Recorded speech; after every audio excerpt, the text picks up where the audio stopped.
नमस्कार. संघर्ष वृत्तवाहिनीमध्ये आपलं स्वागत. घेऊया ठाणे आणि आसपासच्या परिसरामधील घडणाऱ्या महत्त्वाच्या घडामोडींचा आढावा. केंद्रीय लोकसेवा आयोग 2024 साठी घेण्यात आलेल्या परीक्षांचे निकाल नुकताच जाहीर झाला आहे. या परीक्षेत ठाणे महानगरपालिकेच्या कैलासवासी चिंतामणराव देशमुख प्रशासकीय संस्थेत प्रशिक्षण घेणारे दीपाली महतो, अंकिता अनिल पाटील, वीर ऋषिकेश नागनाथ व सृष्टी सुरेश कोळळे हे विद्यार्थी उत्तीर्ण झाले आहेत. उत्तीर्ण विद्यार्थ्यांचे महापालिका आयुक्त सौरभ राव यांनी अभिनंदन करून त्यांना पुढील वाटचालीसाठी शुभेच्छा दिल्या आहेत. सन 2024 मध्ये घेण्यात आलेल्या केंद्रीय लोकसेवा आयोगाच्या परीक्षेत दीपाली महतो, अंकिता पाटील, वीर ऋषिकेश नागनाथ, सृष्टी सुरेश कोळळे यांना घवघवीत यश प्राप्त झालं आहे. हे चारही विद्यार्थी चिंतामणराव देशमुख प्रशासकीय संस्थेत नियमित प्रशिक्षण घेत होते. त्यांच्या यशामुळे संस्थेच्या तसेच ठाणे महानगरपालिकेच्या शिरपेचात मानाचा तुरा रोवला गेला असल्याचे संस्थेचे संचालक महादेव जगताप यांनी नमूद केले आहे. ठाणे महापालिका संचलित चिंतामणराव देशमुख प्रशासकीय प्रशिक्षण संस्था ही UPSC MPSC परीक्षेचं प्रशिक्षण व मार्गदर्शन देणारी संस्था आहे. या संस्थेतून आजवर अनेक विद्यार्थ्यांनी यश संपादन केलं असून ते शासनाच्या सेवेत उच्च पदावरती कार्यरत आहे. ठाणे महानगरपालिकेचे मालमत्ता कर म्हणजेच प्रॉपर्टी टॅक्स भरण्याचे आवाहन. सन 2022-23 या आर्थिक वर्षाचे मालमत्ता कराचे म्हणजेच प्रॉपर्टी टॅक्सचे बिल ठाणेकर करदात्यांना महापालिकेमार्फत आर्थिक वर्षाच्या सुरुवातीस म्हणजेच माहे एप्रिल 2022 मध्ये देण्यात आलेले आहे. तथापि अद्यापही काही करदात्यांनी मालमत्ता कर महापालिकेकडे जमा केलेला नाही. सध्या आर्थिक वर्षाचा अंतिम टप्पा सुरू झाला आहे. मालमत्ता कर वसुलीसाठी महापालिकेतर्फे कडक कारवाई हाती घेण्यात आली आहे.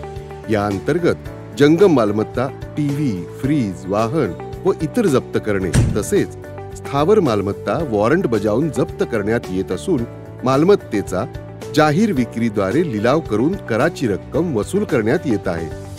मालमत्तेस पाणी पुरवठा करण्यात येणारे नळ संयोजन खंडित करण्यात येत आहेत. त्याचप्रमाणे थकीत मालमत्ता करावर 2% व्याज आकारले जात असल्याने भरावयाची रक्कम वाढत आहे. आपला मालमत्ता कर propertytax.thanecity.gov.in या लिंकद्वारे तसंच गुगल पे, फोन पे, पेटीएम याद्वारे ऑनलाईन पद्धतीने करण्याची सुविधा उपलब्ध करून दिली आहे. शनिवार, रविवार व सार्वजनिक सुट्टीच्या दिवशी नागरिकांना मालमत्ता कर भरणे सोयीचे व्हावे याकरता महापालिकेचे मालमत्ता कर संलग्न कार्यालय या दिवशी कार्यान्वित ठेवण्यात आलेले आहे. तरी मालमत्ता कर वसुलीची अप्रिय कारवाई टाळण्याच्या दृष्टिकोनातून मालमत्ता कर भरून महापालिकेस सहकार्य करावे. धन्यवाद. यंदा असह्य उकाड्यातही ठाणेकरांना आंबा महोत्सवाची धूम अनुभवता येणार आहे. महाराष्ट्र राज्य कृषी विभाग आणि कृषी पणन मंडळ पुरस्कृत तसेच संस्कार संस्था व कोकण विकास प्रतिष्ठानच्या वतीने 1 मे ते 12 मे या कालावधीत ठाण्यातील गावदेवी मैदान येथे भव्य आंबा महोत्सवाचं आयोजन करण्यात आलं आहे. अशी माहिती संस्कारचे अध्यक्ष आमदार संजय केळकर यांनी पत्रकार परिषदेत दिली. आंबा महोत्सवाचे यंदाचे 18वे वर्ष आहे. यावेळी मुख्य आयोजक आमदार संजय केळकर यांच्या समवेत कोकण विकास प्रतिष्ठानचे राजेंद्र तावडे, ठाणे जिल्हा हाऊसिंग फेडरेशनचे अध्यक्ष सीताराम राणे, माजी उपमहापौर सुभाष काळे, अशोक बोईर, परिवहन सदस्य विकास पाटील, संतोष साळुंके, विष्णू रानडे येथे उपस्थित होते. ठाणे शहराचे आमदार संजय केळकर यांच्या नेतृत्वाखाली महाराष्ट्र राज्य कृषी विभाग आणि पणन मंडळ पुरस्कृत संस्कार प्रतिष्ठान व कोकण विकास प्रतिष्ठानच्या वतीने दरवर्षी आंबा महोत्सवाचं आयोजन करण्यात येतं. ठाणे पश्चिमेकडील गावदेवी मैदानामध्ये 1 मे पासून आंबा महोत्सव होत आहे. शेतकरी ते ग्राहक असा थेट विक्री व्यवस्था असणाऱ्या आंबा महोत्सवात कोकणातील अस्सल हापूस, पायरी, रत्ना, केसर, आंब्याबरोबरच आंबा, फणसपोळी, सरबते, काजू, मालवणी मसाले, पापड अशा विविध दर्जेदार कोकणी उत्पादनांचे 45 तृणधान्यांचे 5 आणि बचत गटांचे 5 स्टॉल्स येथे लावण्यात येणार आहेत. ठाण्यामध्ये दरवर्षी कोकण आंबा महोत्सव आयोजित केला जातो आणि ठाणेकर आणि आसपासचे नागरिक देखील त्याची वाट बघत असतात. यावेळेला देखील 1 मेला ही महोत्सव कम चळवळ.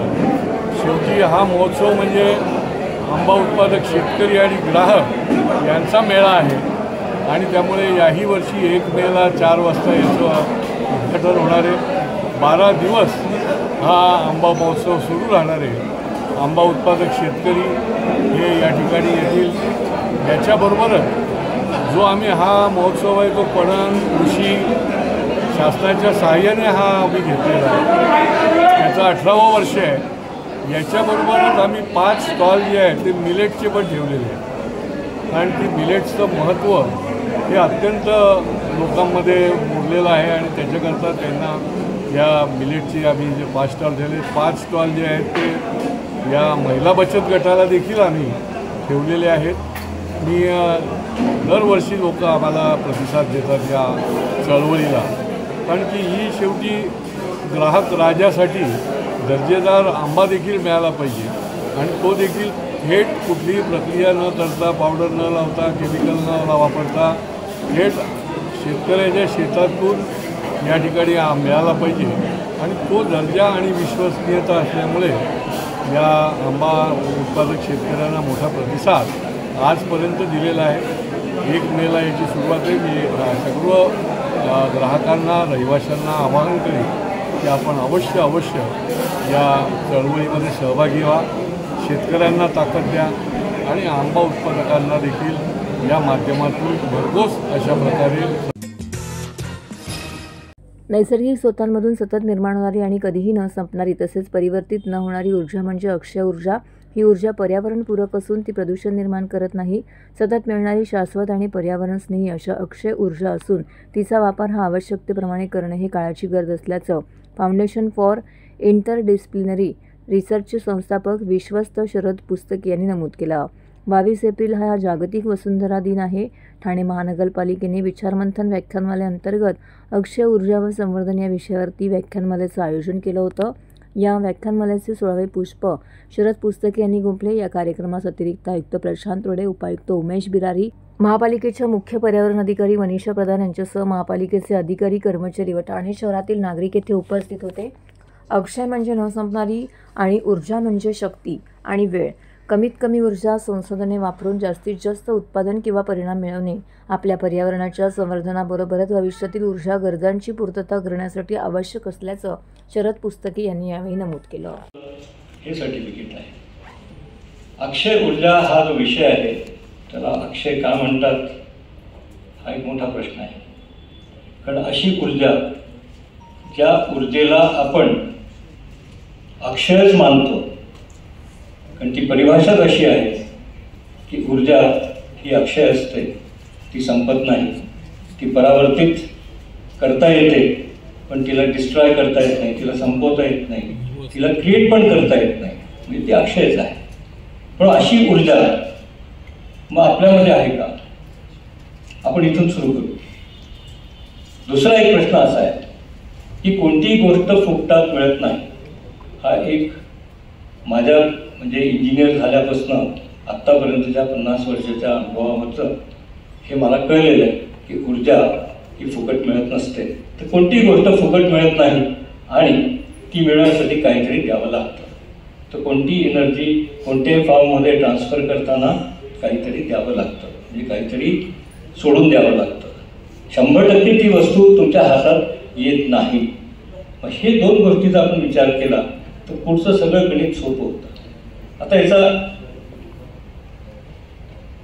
आणि त्याच्यावरती स्प्रिंग ऍक्शन झाली, त्या ऍक्शन त्याला एवढी एनर्जी ऍडिशनल मिळाली की तो एवढा मोठा त्या याच्यावरनं जंप मारू शकला. हे एनर्जीचं त्या माणसामध्ये एनर्जी होती आणि ती एनर्जी कुठून आली? ती खाल्ल्याने आली. आपण जर काही खाल्लं नाही, 2000 कॅलरी जर रोज इनटेक नाही केलं तर आपण काम करू शकत नाही. आपण एनर्जेटिक होऊ शकतो का? नाही होऊ शकत. मग हा जो एनर्जीचा जो व्यवहार आहे हा प्रत्येक ठिकाणी जाणवतो. अगदी छोट्याशा झाडाच्या उमलण्यापासून म्हणजे तो बाहेर येतो, बीपासून जे आहे ते छोटंसं रोपटं बनतं, रोपटावरनं झाड होतं, पुढे फूल लागतं, फुलानंतर पुढे फळ येतात. हे सगळी जी ऍक्टिव्हिटी तुम्ही पाहिली प्रत्येक ठिकाणी एनर्जी लागते. असं एकही क्षण नाही की इथे ऊर्जा हा विषय मांडला जात नाही.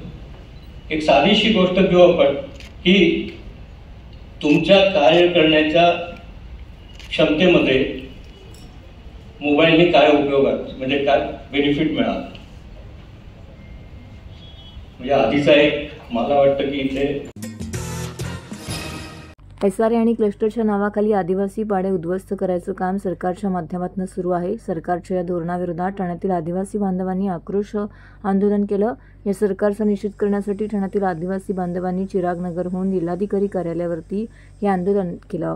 सन 1949 साली आमच्या आदिवासी बांधवांना कलेक्टर साहेबांनी चिरागनगर येथील जमिनी यांनी करून दिल्या आहेत. आमच्या कायदेशीर अधिकार असतानाही सरकारने आमची दखल घेतलेली नाही. आणि त्यामुळे आमचा संसार उघड्यावरती पडलेला आहे. सरकार स्वतःचा कायदा विसरलेला आहे. जे सरकार संविधान मानत नाही ते सरकार देशद्रोही आहे, असा आक्रोशही यावेळी आदिवासी बांधवांनी केला आहे. आम्ही इथले मूळ मालक आहोत. या मालकांना वनतारा आणि सूर्यताराच्या नावाखाली देशोधडीला लावण्याचं काम सरकार करत असल्याचा आरोप यावेळी आदिवासी बांधवांनी केला आहे. इथे राहणारा प्रत्येक माणूस हा बाहेरून आलेला असून आम्ही या ठाण्याचे मूळ निवासी आहोत. त्यामुळे सरकारने जेवढी ताकद आहे तेवढी लावावी, मशिनरी लावावी. बंदुका घेऊन आम्हाला ठार मारले तरी आम्ही इथून जाणार नाही, असं संताप यावेळी आदिवासी बांधवांनी व्यक्त केला आहे.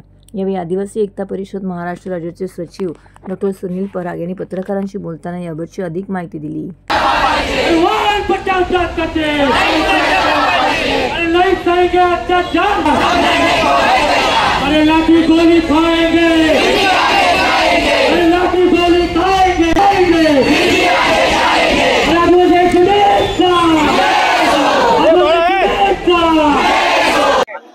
मी डॉक्टर सुनील पराड, आदिवासी एकता परिषद महाराष्ट्र राज्य सचिव आणि आदिवासी एकता परिषदच्या माध्यमातून आज आक्रोश मोर्चा काढलेला आहे. जिल्हाधिकारी कार्यालयात मागचा उद्देश असा आहे की आज SRAच्या नावाखाली, क्लस्टरच्या नावाखाली हे आमच्या आदिवासी लोकांचे पाडे उद्ध्वस्त करायचं काम या सरकारच्या माध्यमातून सुरू आहे.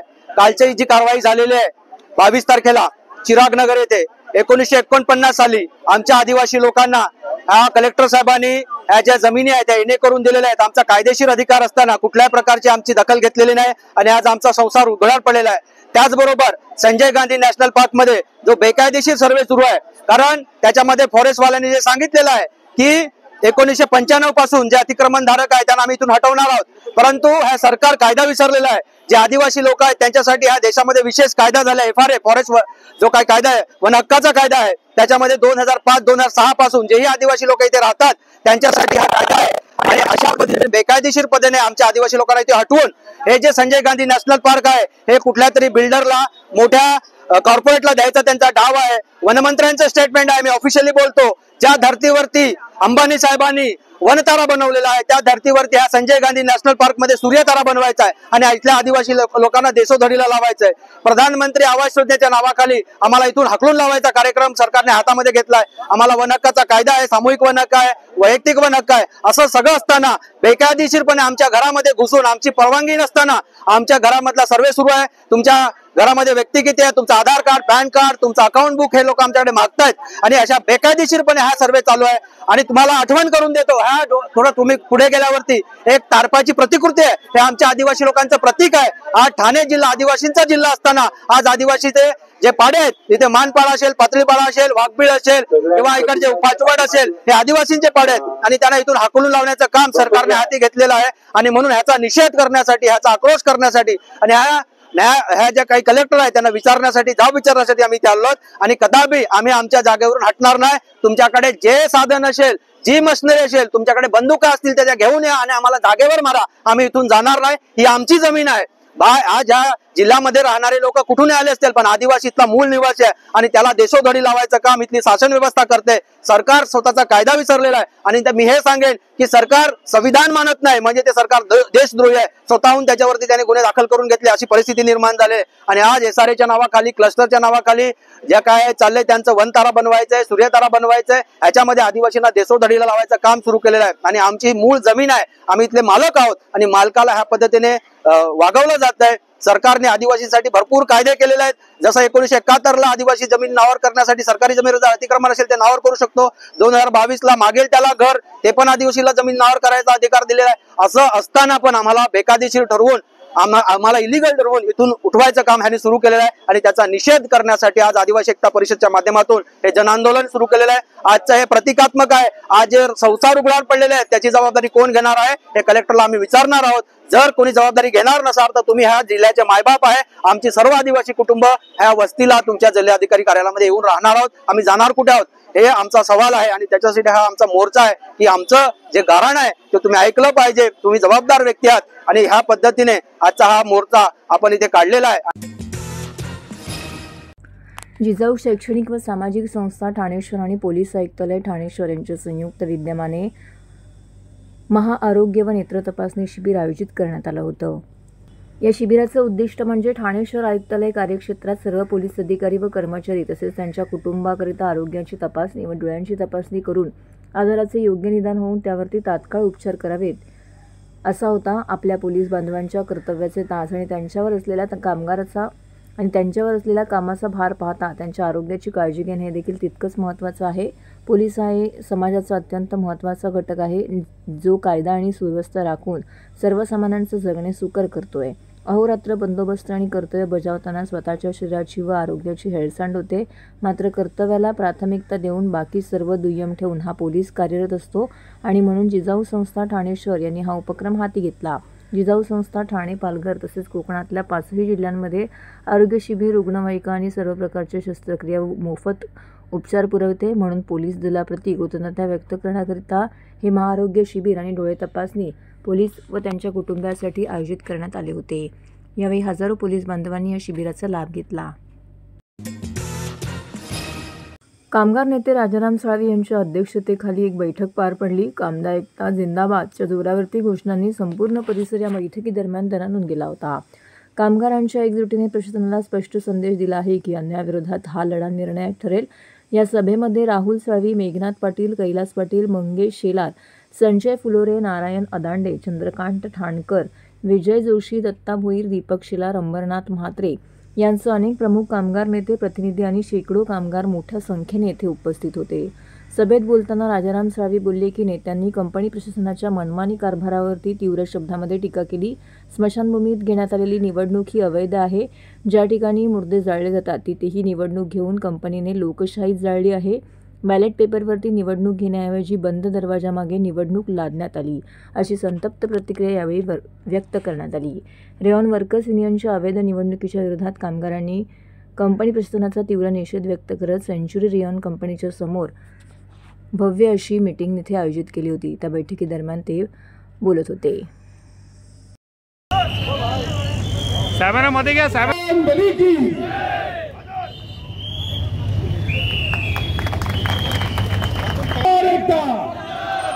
कामगार एकता. ओके, इकडे बघा सर. इन्होंने इच्छा जताई है कि हम इसका अनुमोदन करेंगे, समर्थन करेंगे. हम साले साहब के अध्यक्ष पद का समर्थन करते हैं. आप लोग करते हो क्या नहीं? तो एक बार अपने इष्ट देवता बजरंगबली का नारा. मला वाटतं मी सर्व सांगण्यापूर्वी आज जिस वजह से ये सब लोग आप लोग जमा है और उसका एकमेव जिम्मेदार मैं हूं. ये पाप मैंने किया था आज 3 साल पहले. ये पाप मैंने किया था जिसके लड़ाई में आज तुम मेरे सामने बैठे हो.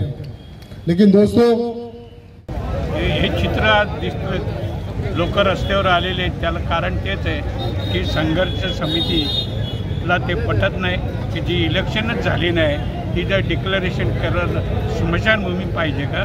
स्मशानभूमीमध्ये जर इलेक्शन डिक्लेअर करायचे असेल तर स्मशानमध्ये मुर्दे नेले जातात. इलेक्शन नाही, इलेक्शन झालेलं आहे.